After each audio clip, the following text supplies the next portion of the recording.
Hello दोस्तों, आज की वीडियो में आपका स्वागत है। तो आज हम पढ़ने वाले हैं यूनिट 2 में से हमने ऑपरेटर्स पढ़े थे, स्टेटमेंट पढ़ी थी। तो आज हम आगे का सिलेबस कवर करने वाले हैं यूनिट 2 का, और इस वीडियो में आज सिलेबस जो है यूनिट 2 का पूरा कंप्लीट हो जाएगा। तो आज की वीडियो में हमारे जो टॉपिक्स हैं वो हैं built in operators and functions, console based input output और प्री प्रोसेसर डायरेक्टिव, जो कि आपके CCSU सिलेबस के लिए इम्पॉर्टेंट पार्ट है। तो चलिए बिना टाइम वेस्ट के वीडियो को स्टार्ट करते हैं। अगर आप चैनल पर नए हैं तो इस चैनल को लाइक करें, सब्सक्राइब करें एंड शेयर करना ना भूलें। तो let's start the video. First topic है built in operator in C। Operator are special symbol that perform a operation on variable and constant। मैंने आपको व्हाट इज़ ऑपरेटर और उसके टाइप्स ऑफ ऑपरेटर्स पार्ट 1 में भी पढ़ाया है, बट एक बार और एक्सप्लेन कर देती हूँ मैं आपको।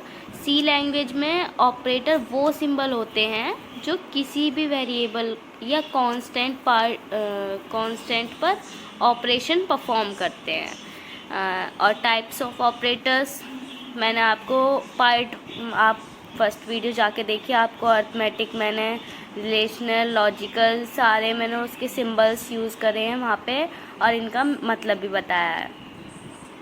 बट मैं आपको यहाँ पे भी एक बार रिवीजन करा देती हूँ।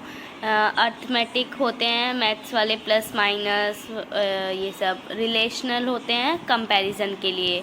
लॉजिकल होते हैं कंडीशन कंबाइन के लिए। और जो असाइनमेंट होते हैं हमारे वो वैल्यू असाइन मतलब अपडेट करने के लिए। और जो बिट वाइज ऑपरेटर होता है हमारा बिट पर काम करता है। और इंक्रीमेंट एंड डिक्रीमेंट मतलब +1 -1। और देन लास्ट है हमारा कंडीशनल। कंडीशनल क्या है? इफ़ एल्स का शॉर्टकट। अगर आपको और अच्छे से समझना है तो आप पार्ट 1 जाके देखिए, मैंने वहाँ पर अच्छे से एक्सप्लेन किया है operators and types of operators. The next topic है हमारा built in function in C। Function that are already define in C library. Function जो ऑलरेडी डिफाइन होते हैं C लाइब्रेरी में, उन्हें बुल्ट इन फंक्शन कहा जाता है। मैथ फंक्शन होता है, स्ट्रिंग फंक्शन होता है, कैरेक्टर फंक्शन होता है एंड इनपुट आउटपुट फंक्शन होता है। मैथ फंक्शन कौन सा होता है? मैथ फंक्शन का यूज़ नंबर की कैलकुलेशन के लिए यूज़ होता है। ये फंक्शन हमें math.h लाइब्रेरी में होता है। आप जब इसको यूज़ करोगे तो SQRT इसका यूज़ होता है, मतलब बहुत सारे हैं ये, इन सभी का यूज़ होता है मैथ लाइब्रेरी में। स्ट्रिंग फंक्शन क्या होता है? स्ट्रिंग बेसिकली कैरेक्टर का ग्रुप होता है C में। स्ट्रिंग कैरेक्टर एरे होती है, ये कैर टाइप का यूज़ होता है। देन नेक्स्ट है कैरेक्टर फंक्शन।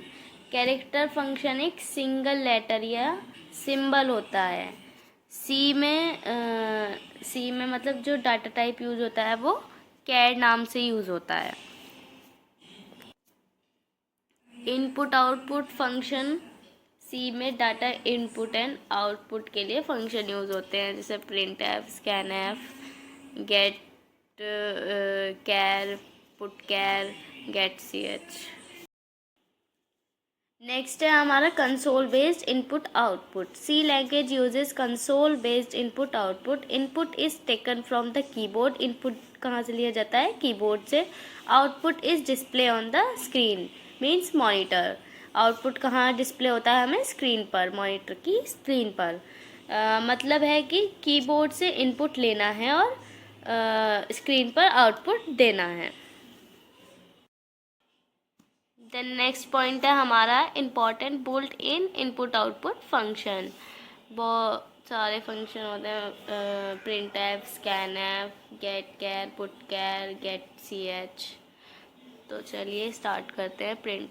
printf हमारा किस लिए यूज़ होता है?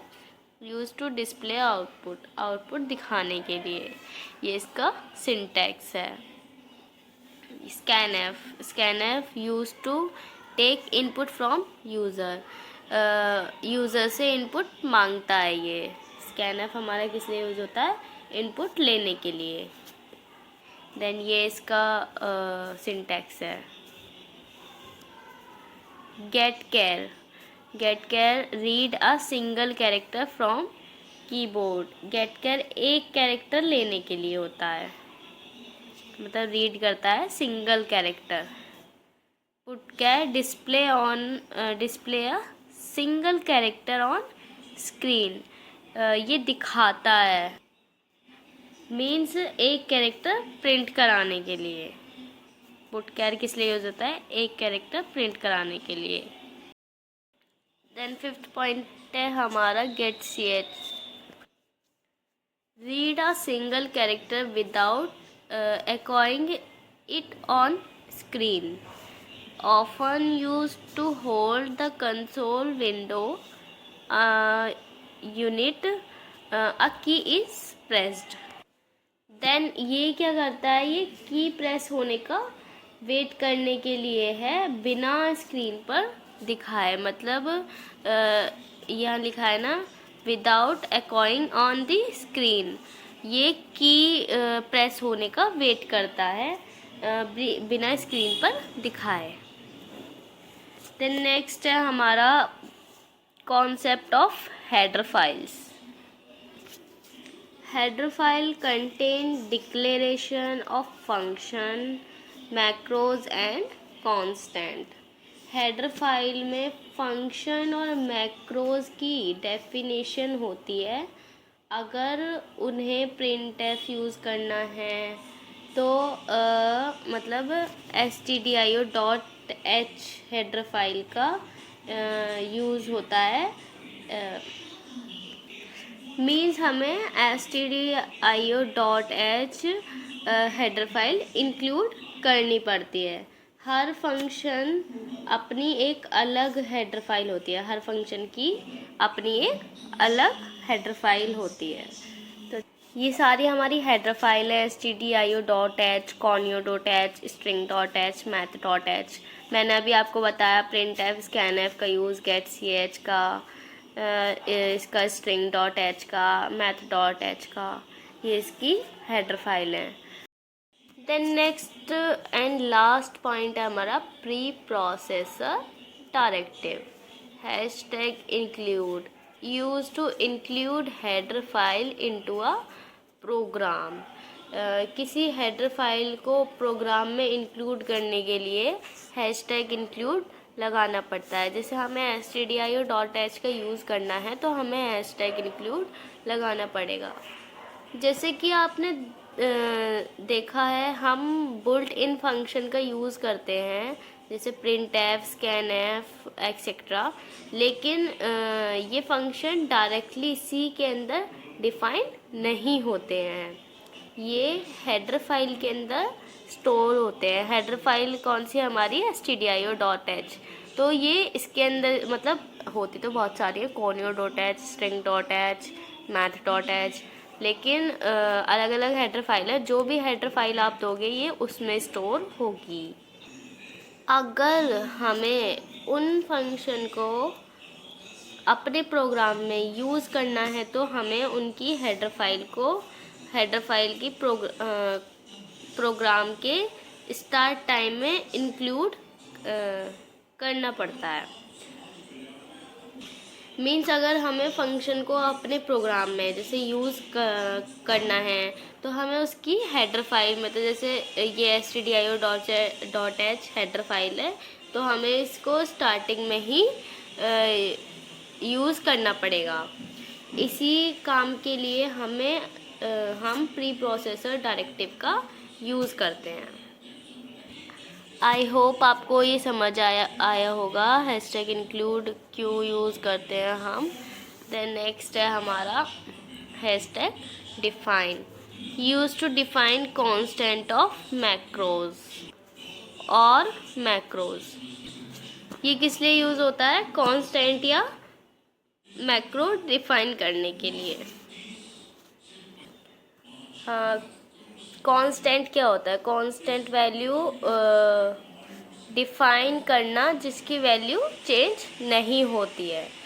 शॉर्टकट बना के कोड इजी और रीडेबल करता है ये, और कंपाइलर प्रोग्राम चलाने से पहले ही वैल्यू रिप्लेस कर देता है। मतलब जब प्रोग्राम चलता है उससे पहले ही ये वैल्यू रिप्लेस कर देता है। देखिए यहाँ एग्जाम्पल, हैशटैग डिफाइन PI 3.1459। तो यहाँ PI एक कांस्टेंट है जिसकी वैल्यू है 3.14159 है। तो प्रोग्राम के अंदर जहाँ जहाँ PI लिखा है वहाँ कंपाइलर उसको क्या कर देगा, 3.14159 से रिप्लेस कर देगा। इससे कोड शॉर्टकट और इजी हो जाता है। और ये नीचे दे रखा है square x multiply by x। तो स्क्वायर x एक मैक्रोज है। अगर हमें स्क्वायर 6, जैसे हमने स्क्वायर 6 ले लिया, SQR लिख के यहाँ x की जगह हमने 6 लिख दिया, तो कंपाइलर इसे क्या कर देगा, 6 × 6 से रिप्लेस कर देगा। तो हैशटैग डिफाइन का ये यूज़ होता है। तो आज की वीडियो में बस इतना ही दोस्तों। आज हमने कवर किया है अपना यूनिट 2 का पार्ट 2 में, मतलब पूरा हो गया है हमारी यूनिट 2। 2 पार्ट में पूरी हो गई है, पार्ट 1 एंड पार्ट 2 में। तो पार्ट 2 में आज हमने कवर किया था प्री प्रोसेसर डायरेक्टिव और functions, built in operators, console based input output. Then अगर आपको वीडियो पसंद आई हो तो चैनल को लाइक करें, सब्सक्राइब करें एंड शेयर करना ना भूलें। Bye bye, take care.